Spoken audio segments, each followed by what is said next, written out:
दिवसांपासून red line blue लाईनचा प्रश्न प्रलंबित होता. आमदार किसनजी कथोरे यांच्या सातत्याच्या पाठपुराव्यामुळे आता कुठेतरी त्याचं नोटिफिकेशन आलेलं आहे. आपणही याची गाडी अभ्यासक आहात. नेमका रेड लाईन आणि ब्लू लाईन ही कशा प्रकारे असावी, काय सांगाल? खरं तर पूरनियंत्रण रेषा हा संपूर्ण महाराष्ट्रातील एक फार मोठी समस्या तयार झालेली आहे आणि त्या अनुषंगानं महाराष्ट्रामध्ये वेळोवेळी जे पूर येतात आणि त्याच्यामध्ये फार मोठ्या प्रमाणामध्ये नुकसान होतं, तर त्याच्यावर एक काहीतरी कायदेशीर नियंत्रण असावं या अनुषंगानं राज्य सरकारच्या वतीने या पूरनियंत्रण रेषेच्या बाबतीमध्ये आखणी त्या ठिकाणी करण्यात आली. या बाबतीत तर खरी म्हणजे गोष्ट अशी आहे की महाराष्ट्रातल्या ज्या सगळ्या नद्या आहेत ह्या नद्यांच्या किनाऱ्यांवरच गावं त्या ठिकाणी बसली जातात, कारण लोक पाण्याच्या जवळ त्या ठिकाणी निवास करतात. महाराष्ट्राचा इतिहास पाहिला तर देशाचा इतिहास पाहिला तर या देशाच्या इतिहासामध्ये नद्यांच्या जवळ त्या ठिकाणी शहरं वसली गेलेली आहेत. मग या शहरांमधून वाहणाऱ्या ज्या नद्या आहेत त्या पूर्वी शहराच्या बाजूने वाहत होत्या, आता त्या शहराच्या मधोमध आल्यात, कारण नद्यांच्या दोन्ही बाजूला त्या ठिकाणी डेव्हलपमेंट झाली आणि त्या अनुषंगाने जेव्हा पूर यायला लागला तेव्हा या पुराचं पाणी अनियंत्रित पद्धतीने त्या गावांमध्ये शहरांमध्ये त्या ठिकाणी शिरायला लागलं. त्याच्यातनं फार मोठं नुकसान व्हायला लागलं. मोठ्या प्रमाणामध्ये या नद्यांमध्ये गाळ वाहून येतो आणि तो गाळ वर्षानुवर्ष न काढल्यामुळे या नद्यांची खोली आहे ती खोली त्या ठिकाणी कमी झाली आणि त्या अनुषंगानं त्या पुराच्या पाण्याची जी पातळी आहे ती वाढायला लागली आणि पुराचं पाणी शहरांमध्ये पसरून त्या ठिकाणी मोठ्या प्रमाणात नुकसान व्हायला लागलं. तर या बाबतीमध्ये काही पर्यावरण तज्ज्ञांनी माननीय NGTकडे जे NGTचं न्यायालय आहे त्याच्याकडे दाद मागितली आणि या नद्यांची पूरनियंत्रण रेषा आखावी की जेणेकरून या पूरनियंत्रण रेषेच्या आतमध्ये बांधकामं करता येणार नाहीत आणि या नद्यांमध्ये एन्क्रोचमेंट होणार नाही, त्या प्रवाहाला अडथळा येणार नाही, अशा अनुषंगाने त्या ठिकाणी या रेषेची आखणी करावी अशी मागणी NGTमध्ये पुण्याचे एक आर्किटेक्ट आहेत सारंग यादवडकर यांनी त्या ठिकाणी केली. माननीय NGTने या बाबतीमध्ये त्या शासनांना त्या बाबतीमध्ये निर्देश दिले. शासनाने याच्या बाबतीमध्ये भूमिका वेळोवेळी घेतली नाही, म्हणजे गेली 20-25 वर्ष शासन या बाबतीमध्ये थोडंसं उदासीन होतं आणि त्याच्यामुळे परत हे यादवडकर हायकोर्टामध्ये गेले. हायकोर्टाने या बाबतीमध्ये सगळ्या राज्य सरकारांना, विशेष करून महाराष्ट्र सरकारला या बाबतीमध्ये नद्यांच्या पूरनियंत्रण रेषेच्या बाबतीमध्ये आखणी करायला सांगितली. राज्य शासनाने या बाबतीमध्ये जो जलसंपदा विभाग आहे या जलसंपदा विभागाने एक एजन्सी त्यासाठी अपॉइंट केली आणि महाराष्ट्रातल्या काही नद्या त्यासाठी निवडल्या. उल्हास नदी असेल, पंचगंगा नदी असेल, नाशिकची गोदावरी असेल, तर या नद्यांच्या बाबतीमध्ये एक विशिष्टपणे पद्धतीने नियमावली करून पूरनियंत्रण रेषा आखली जावी अशा पद्धतीने त्याचं नियोजन केलं गेलं. त्याच्यामध्ये साधारणपणे गेल्या 10 वर्षामध्ये आलेला पूर, 20 वर्षामध्ये आलेला पूर आणि 100 वर्षामध्ये आलेला पूर अशा पद्धतीने त्याचं नियोजन करून पहिल्यांदा ब्लू लाईन, रेड लाईन आणि येलो लाईन अशा 3 लाईन त्या ठिकाणी आखण्याबाबत शासनाकडे नियोजन केलं गेलं. पहिल्या टप्प्यामध्ये 2 लाईन आखल्या गेल्या. ब्लू लाईन म्हणजे जे नदीच्या अगदी जवळ असते की जे नदीचं पाणी त्या ठिकाणी 100% येतं अशी blue line to red line एक मधला पॅच असतो. त्याच्यामध्ये गेल्या 20 वर्षामध्ये त्या पट्ट्यामध्ये जर पाणी आलं असेल तर त्या 20 वर्षामध्ये आलेल्या पाण्याची पातळी त्या ठिकाणी पाहिली जाते आणि एक रेड लाईन आखली जाते आणि 100 वर्षामध्ये जर पाणी आलं असेल तर त्या ठिकाणी येलो लाईनची सुद्धा आखणी त्या ठिकाणी करण्यात येणार होती. बदलापूरच्या बाबतीमध्ये या बाबतीमध्ये उल्हास नदीच्या पूरनियंत्रण रेषेची आखणी करण्यात आली. त्यावेळेला इथल्या स्थानिक प्राधिकरणाला किंवा स्थानिक ग्रामस्थांना, स्थानिक शेतकऱ्यांना, स्थानिक बोकडेधारकांना विश्वासात न घेता राज्य शासनाच्या वतीने या बाबतीमध्ये जलसंपदा विभागानं ही आखणी केली. याच्यासाठी एक सॉफ्टवेअर वापरण्यात आलं. त्या सॉफ्टवेअरमध्ये साधारणपणे 2005 साली कुठे पाणी आलेलं आहे त्याचे फोटो घेतले गेले. 2000 साली कुठे पाणी आलं आहे, 1995 साली कुठे पाणी आलं आहे, याचं त्या हिकरस नावाचं एक सॉफ्टवेअर होतं. या सॉफ्टवेअरच्या माध्यमातून ते फोटो घेतले गेले आणि त्या फोटोच्या अनुषंगानं त्या कंपनीने ती लाईन आखली. ती पूर्णपणे चुकीची होती. त्याच्यामध्ये काही ठिकाणी टेकड्या होत्या. 2005 साली त्या टेकड्यांवर सुद्धा काही ठिकाणी पॉइंट तयार झाले होते आणि त्या पॉइंटमुळे त्या ठिकाणी त्या फोटोमध्ये किंवा त्या गुगल इमेजमध्ये त्या ठिकाणी ते पॉइंट दिसत होते. त्याच्यामुळे त्या ठिकाणी सुद्धा ती लाईन आखली गेली. विशेष करून वालिवलीची टेकडी असेल, बेलवलीची टेकडी असेल, या ठिकाणी तर पाणी गेलेलंच नव्हतं. त्या ठिकाणी सुद्धा ती लाईन आखण्यात आली.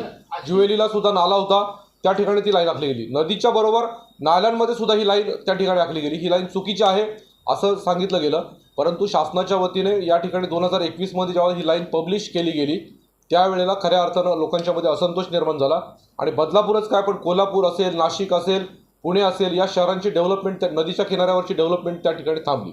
या शहरांचे DP प्लॅन तयार झाले होते आणि या DP प्लॅनमध्ये त्या ठिकाणी नदीच्या बाजूला सुद्धा आर्झोन दाखवण्यात आला होता. नदीचा एक विशिष्ट पार्ट होता तो NDZ दाखवण्यात आला होता आणि तो NDZ पार्ट सोडून उर्वरित पार्टमध्ये आर्झोन त्या ठिकाणी दाखवण्यात आला होता. ह्या आर्झोनची डेव्हलपमेंट 2020च्या नंतर सगळी थांबली आणि त्याच्यामुळे त्या ठिकाणी मोठ्या प्रमाणामध्ये झोपडपट्टी होण्याची संभावना तयार झाली आणि मग या बाबतीमध्ये मुरबाड मतदारसंघाचे आमदार किसनराव कथोरे असतील, या ठिकाणचे दुसरे आमदार असतील, शिक्षक आमदार असतील आणि इथले राजकीय पदाधिकारी, बिल्डर असोसिएशन यांनी या बाबतीमध्ये गेली 3-4 वर्ष सातत्यानं पाठपुरावा केला.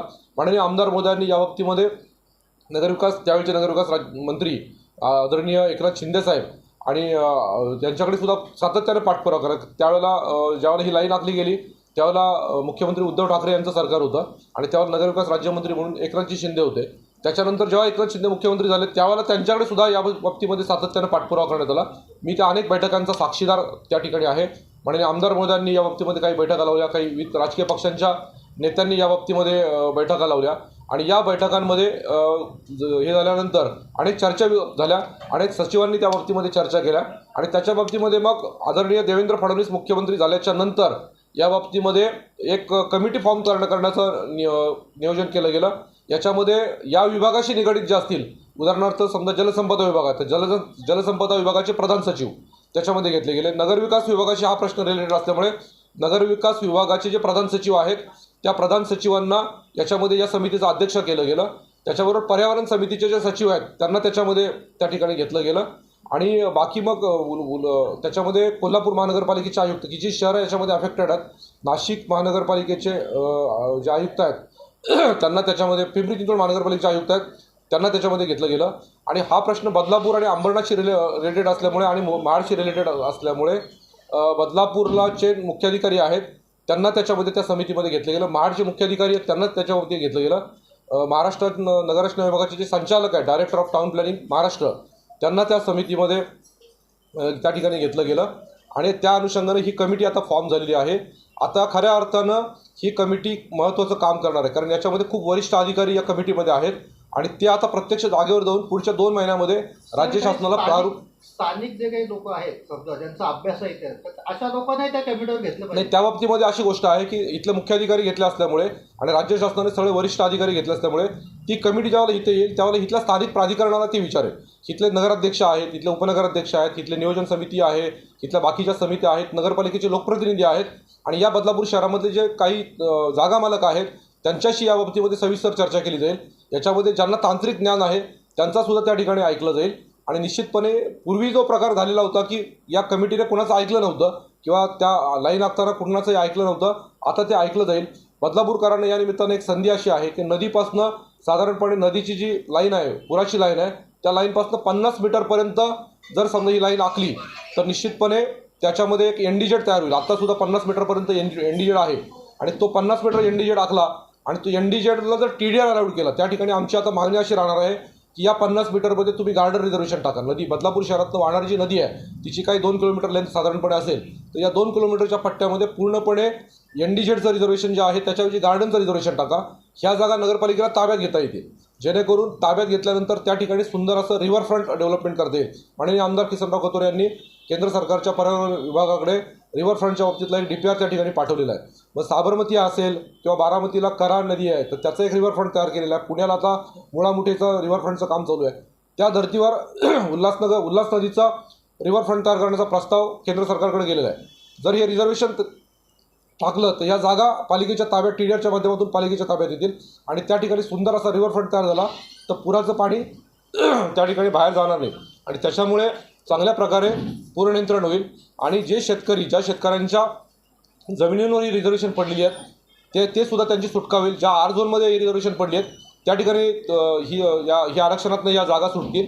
सगळ्यात महत्त्वाचं म्हणजे या पट्ट्यामध्ये जवळजवळ आत्तापर्यंत 3000च्या आसपास सोसायट्या झालेल्या आहेत की ज्या सोसायट्या आता रिडेव्हलपमेंट आलेल्या आहेत आणि या रिडेव्हलपमेंटमध्ये जुन्या पॉलिसीमध्ये त्या ठिकाणी असं होतं की त्यांना रिडेव्हलपमेंट करता येत नव्हती. हाय फ्लड लेवलच्या वरती डेव्हलपमेंट करावी लागायची.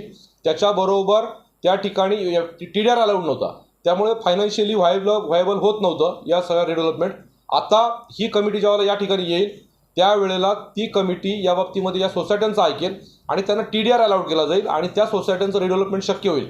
अनेक 30-30, 35-35 वर्षापासूनच्या सोसायट्या आहेत. या सोसायट्या ज्या वेळेला रिडेव्हलप होतील त्याच वेळेला त्या एरियातली पुराची समस्या निघेल. खाली काही ठिकाणी शॉपिंग आहेत तर त्या शॉपिंगवाल्यांना त्यांचा जेवढा एरिया आहे आत्ता तेवढा एरिया जरी कमर्शियल त्या ठिकाणी दिला तरीसुद्धा त्यांनासुद्धा त्या ठिकाणी जागा मिळतील. नवीन कमर्शियल अलाउड केलं जाणार नाही. त्याच्याबरोबर खाली स्ट्रीट लेवल ठेवली जाईल की जेणेकरून पुराचं जरी पाणी आलं तरी त्या स्ट्रीटमधनं ते पाणी फ्लो होईल. कंपाऊंड वॉल, बिल्डिंगच्या कंपाऊंड वॉल त्या करायच्या नाहीत असं त्या ठिकाणी काही नियमावली तयार केली जाईल. कुळगाव बदलापूर नगरपालिका या बाबतीमध्ये आम्ही टाउन प्लॅनिंग विभागाच्या वतीने काही सजेशन्ससुद्धा या कमिटीला त्या ठिकाणी देणार आहोत जेणेकरून या परिसरामध्ये पूर समस्या निर्माण होणार नाही. कंपाऊंड न केल्यामुळे एका बिल्डिंगमधनं पाणी दुसऱ्या बिल्डिंगमध्ये जाऊ शकतं. दुबईमध्ये अशा बऱ्याच पद्धती आहेत की आपण खाली असे पोल लावले आपल्या मार्किंगसाठी तरी आपलं डिमार्केशन होतं, परंतु पाणी जर व्हायचं असेल तर कंपाऊंडवाल्या परिसरामध्ये करायचे नाहीत. संपूर्ण नदीचं पाणी ज्या ज्या एरियामध्ये येतं ते पाणी फ्लो होऊ शकतं आणि ते फ्लो कंपाऊंड वॉल न केल्यामुळे पाणी ॲटोमॅटिक फ्लो होऊन त्या ठिकाणी पाणी साठत नाही. अशा बऱ्याच टेक्निकल गोष्टी या माध्यमातून त्या केल्या जाणार आहेत. कुळगाव बदलापूर नगरपालिका या बाबतीमध्ये अलर्ट आहे. माननीय किसनराव कतोरे साहेब आणि सगळ्या राजकीय नेत्यांच्या प्रयत्नांमुळं ही कमिटी फॉर्म झालेली आहे. त्याच्यामुळे याच्यामध्ये आता खरं बदलापूरकरांची जबाबदारी ही आहे की या बाबतीमध्ये सगळ्या तांत्रिक सूचना या कमिटीला देणं आणि त्या बाबतीमध्ये ज्यांच्यावर अन्याय झाला तो अन्याय त्यातनं बाजूला काढणं, त्या आर झोन असतील त्या आर झोनचे प्लॉट त्यातनं सोडवणं, आर झोनमध्ये डेव्हलपमेंट अलाउड करणं, रिडेव्हलपमेंट अलाउड करणं, या सगळ्या बाबी केल्याच्या नंतर कुळगाव बदलापूरकरांची सुटका होणार आहे. ह्याचं संपूर्ण श्रेय जे आहे हे आदरणीय मुख्यमंत्री देवेंद्र फडणवीस यांच्याकडे आहे, नगरविकास राज्यमंत्री एकनाथजी शिंदे यांच्याकडे आहे, स्थानिक आमदार किसन कतोरे यांनी यामध्ये 4 बैठका घेतल्या होत्या, आदरणीय जलसंपदा मंत्री गिरीश महाजन यांचं हे क्रेडिट आहे, त्यांच्याकडे सुद्धा अनेक बैठका झालेल्या होत्या.